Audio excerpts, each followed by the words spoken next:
This is our last editorial before the election, so we'd like to simply remind you of our opinions on a few issues. Sort of a thoughtful string around your finger come next Tuesday. First, vote.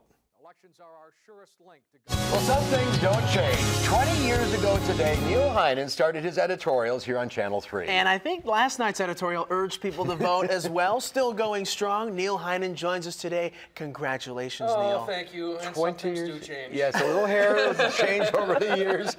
There aren't many television stations that do editorials anymore, are there? No, there isn't. It's interesting. About 20 years ago when we started them, there were several hundred stations in the country that did editorials. But within a couple of years, many of those stations had stopped doing them. The FCC did away with the fairness doctrine, and a lot of stations stopped doing them. Right now, I'll bet you there's maybe 40 tops, and a lot of them are general managers doing them occasionally.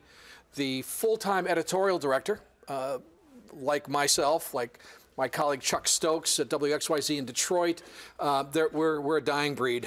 I'm sure there are viewers out there wondering, how does an editorial get created? Well, you know, here at Channel 3, it's very much a formal operation like a newspaper. We've got 8 people on the editorial board. We meet every Tuesday morning at 10 o'clock, and we kick issues around. More times than not, we'll have people in who want to persuade us one way or the other. The governors, school board superintendents, mayors, you know, they come in and they want to influence our opinion.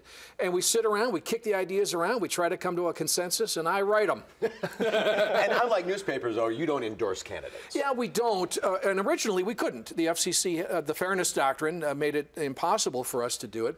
We could do it now, but we see our role as not necessarily politically partisan. We kind of like to be in the middle a little bit. So no, we haven't endorsed anybody. I'm sure these editorials are a lot like your children, so you can't pick a favorite, but what's the one that's most memorable to you if you can find one? Oh, man.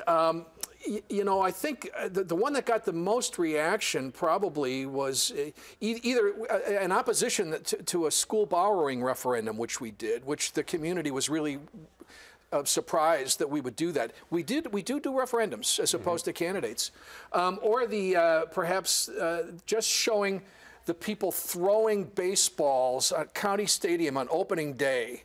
I did about 15-20 seconds of video just with the baseballs coming down, and it was a one-word editorial: idiots. That got a little bit of attention too. Are you surprised at the comments you get from folks? Yeah, I am. I'll tell you what surprises me is how few people have asked to come on and give an editorial reply.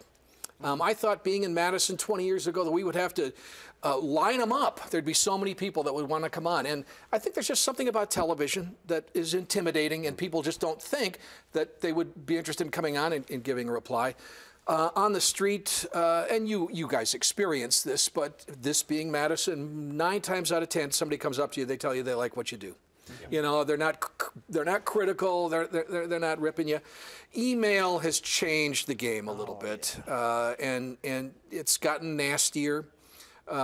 People are more willing to say things that I don't think they would say on the phone. Yeah.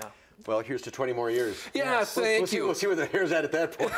I'm sure he's still urging people to vote, at the 40th anniversary. I haven't missed an election where we didn't urge people to vote. Good job, Neil. Yeah, thank you very much. Keep up the good work. Thank you. And we'll be right back.